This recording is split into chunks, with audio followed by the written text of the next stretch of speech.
Welcome to the Deep Dive. We pull insights from complex sources so you don't have to. Today, we're getting into something really important and, honestly, often quite tough for a lot of people.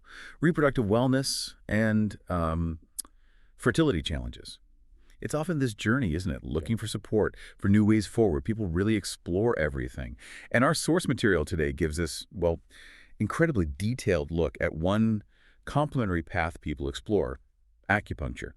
We're going to really unpack the specific ways it's thought to help with certain issues, things like endometriosis, maybe poor egg quality, thin uterine lining, and even helping prevent early miscarriage. Yeah, and what's really interesting here is how the research tries to move beyond just saying acupuncture works. It actually digs into the how, the biological levers it might be pulling. Understanding those physiological mechanisms is key, and that's what our source does so well. Exactly why we wanted to dive in. So, our mission today, uncover those key insights, maybe some surprising facts about how acupuncture actually interacts with the body's systems to potentially improve fertility. Okay, let's unpack this. Let's jump right in with endometriosis. It's such a tough one for so many. Just quickly, it's when tissue that's like the uterine lining grows where it shouldn't outside the uterus, causes a lot of pain, inflammation, and yeah, it can make getting pregnant really hard. So given how complex that is, how does acupuncture fit in? What's maybe a surprising angle beyond just, say, pain relief? Well, it's definitely more than just pain relief, though. That's a big part. It's really a multi-pronged approach. With endometriosis, the primary aim is to ease that pain and swelling. But by doing that, by tackling those core issues, the thinking is it creates a more supportive environment inside, potentially better for conception or for a pregnancy to take hold. Okay, so how does it do that? What are the mechanics? Right, so there are several specific mechanisms researchers are looking at. First, for pain. Acupuncture seems to trigger the body's own natural painkillers. We're talking endorphins, adenosine, GABA, even the body's own opioids. Huh. So it actually ramps up your pain tolerance. Exactly. It makes you less sensitive. Plus, it seems to reduce specific things in the belly fluid that cause pain, like prostaglandins and nerve growth factor. Interesting. What about the inflammation side? Yeah, so for inflammation, it looks like acupuncture can lower key inflammation signals. Think of them as messengers shouting inflammation, things like IL-1 and TNF-A. It also seems to reduce certain hormones that kind of fuel that swelling, and that might actively help shrink those misplaced endometrial growths. Okay. Shrinking the growths, that's significant. And then there's hormone control. This is important because endometriosis is often fueled by estrogen. So a key insight is that acupuncture might actually help lower estrogen levels in the blood. Which would slow down the growth of that problem tissue. Precisely. And the source also mentions it can reduce a blood marker, CA-125, which doctors sometimes track with endometriosis. Right. Anything else? Couple more things. It seems to have an effect on the immune system, too. It might strengthen certain immune cells, like natural killer cells, helping the body manage things correctly. But it also seems to balance out an overactive immune system. Ah, so it stops it from potentially attacking healthy tissue by mistake. That's the idea. And finally, blood flow. Improving circulation down there in the pelvic area might help prevent new tissue growth and just create a healthier space overall. Wow, okay. That's a lot of different pathways.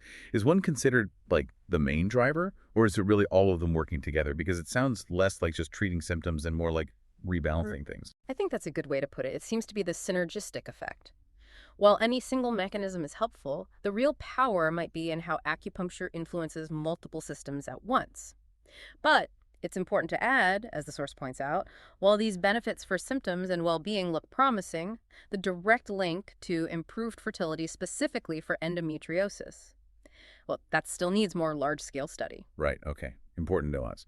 So moving on. Our source also looks at two other really crucial fertility factors. Yeah. Poor egg quality and a thin uterine lining. These are big pieces of the puzzle, right? Poor egg quality means eggs maybe aren't as viable, sometimes due to age or other things, and a thin lining makes it super tough for an embryo to implant. What did our deep dive uncover here? How might acupuncture help with these issues? Well, for both of these, the sort of core idea is that acupuncture seems to help by improving blood flow and just generally creating better conditions right there in the ovaries and the uterus. Okay, let's break that down. Poor egg quality first. So, for egg quality, the main mechanism seems to be boosting the blood supply to the ovaries. It appears to ease resistance in those blood vessels. And better blood flow means? Better nourishment for the developing eggs. Potentially better hormone balance, too, which could improve ovulation. Ah, okay, so the knock-on effect could be maybe more high-quality embryos. That's the potential benefit, yes. Yep. And maybe helping counteract some age-related decline in egg health. Interesting. Now, what about the thin uterine lining? That's about implantation, right? Exactly. And here, acupuncture seems to have a few key effects, according to the research. First, it can help thicken the lining and improve blood flow to it. It seems to relax the uterine blood vessels. Make it thicker. Yeah. The source mentions an average increase of around 0.41 millimeters in some studies, which might not sound like a lot, but in this context, it can be significant. Okay. What else can... Second, it seems to help with building new blood vessels and just making the uterus more receptive, more ready. It might activate certain growth signals for those new vessels. It could also help raise estrogen, which is needed for lining growth. And it boosts certain markers, things like LIF, OPN, VEGF, that essentially make the uterus lining stickier for the embryo, like molecular Velcro. Molecular Velcro, I like that. Yeah. And finally, it might help improve the actual structure and pattern of the lining, making it healthier, encouraging more glandular tissue, which helps with natural hormone release for repair. So, if I'm understanding this, for someone doing IVF, say, these aren't just tiny tweaks. They sound like they could genuinely optimize the chances. What does that translate to for implantation rates? That's the goal. By tackling these specific issues, egg quality, uterine receptivity, the idea is that these changes could potentially raise both pregnancy and implantation success rates during IVF cycles. That's a huge outcome people are hoping for. Absolutely critical. Okay, so our final section tonight deals with something really sensitive, miscarriage prevention.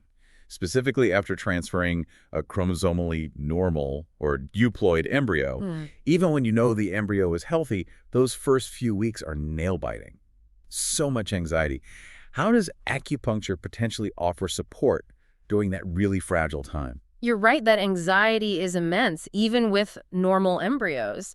The idea here is that acupuncture might help support the body during those critical early weeks, when implantation is happening, when the pregnancy is trying to establish itself. What are the mechanisms there? Okay, first off, hormone balance again, but specifically fine-tuning the body's stress response system, the HPA axis.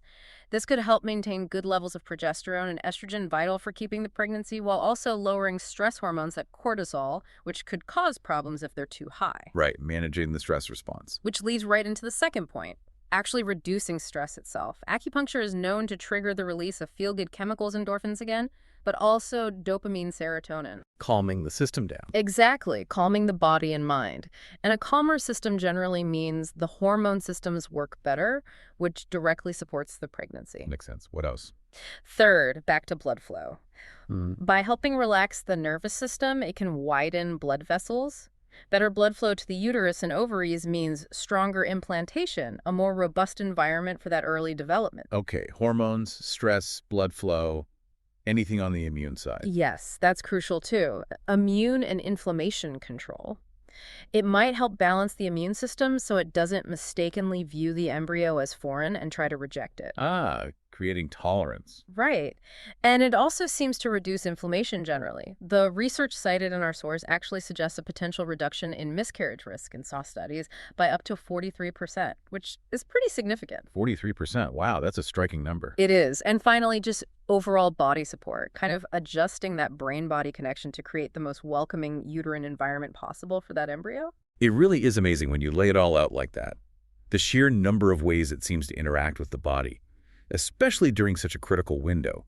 It's not just one magic bullet, but this whole cascade of supportive changes working together. So as we wrap up this deep dive, it's genuinely remarkable, isn't it? Seeing all these different ways acupuncture is described as influencing reproductive health. You know, from inflammation and pain to blood flow to hormone balance. It really seems like a systemic approach. It highlights how interconnected everything is. Absolutely. And if you connect that to the bigger picture, it really does reinforce this idea that acupuncture seems to work by sort of nudging the body's own intricate systems, supporting its natural ability to heal and regulate. Rather than just masking a symptom. Exactly. It underscores the body's amazing capacity for self-correction, for finding balance. Which I guess leaves us, and you listening, with a question to mull over. How much more is there still to learn about just how interconnected our bodies really are? And how might interventions that seem quite subtle, maybe even ancient, have these profound system-wide effects on our overall wellness? Something to think about. And for those of you who want to explore the source material we discussed today in more detail, it does point towards more information over at www.berkeleycenter.com.